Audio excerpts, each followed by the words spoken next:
এই যে নিন, আপনার গ্যাসের ট্যাবলেটটা একটু খেয়ে নিবেন, ঠিক আছে? নাও। কেন মা, আমার তো গ্যাস হয়নি, তাহলে আমাকে গ্যাসের ওষুধ কেন দিচ্ছ? কেন দিচ্ছি আবার জানিস না? আজকে আমার মাদার্স বাড়ি, মানে আমার মায়ের বাড়িতে পুজো আছে, তো বাড়িতে আমি রান্না করতে পারবো না মোনা সোনা, নিজের রান্না নিজেই করে নিতে হবে। এই কথা শুনে তো তোর ভিতরে আগুন জ্বলবে না? সেই আগুনে তোর গ্যাসও হয়ে যেতে পারে, তার জন্য ভাবলাম গ্যাসে তো আবার তোর প্রবলেম হয়, তো ভাবলাম তোকে আগে সাগে আমি ওষুধটা দিয়ে নি, নে খেয়ে নিস নে।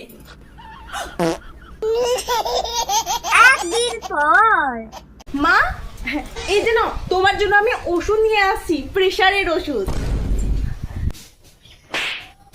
কিসের জন্য? আমার তো প্রেশার নেই, আমি তো ঠিকই আছি। কেন আবার জানো না, কালকে তো বাড়ির আমি সব কাজ করেছি, ছাগল দেখা, গরু দেখা, ঘর ঝাড় দেওয়া, রান্না করা, আমি সব করেছি। কিন্তু আজকে তো মা তোমাকে এগুলো সব একাই করতে হবে, কারণ আজকে দাদা আর আমি এক্ষুনি রেডি হয়ে ঘুরতে যাব, ঠিক আছে? আর এগুলো সব তোমাকে একাই করতে হবে, তাই এগুলো ভেবে যদি তোমার আবার প্রেশার লো থেকে হাই হয়ে যায়, তার জন্য আগে ভাগে এই ওষুধটা দিয়ে গেলাম, খেয়ে নিও। হ্যাঁ, যদি আবার হাই প্রেশার হয়ে যায় ভাবতে ভাবতে, হ্যাঁ কাজগুলো তো করতে হবে না, ঠিক আছে? গেলাম, টাটা।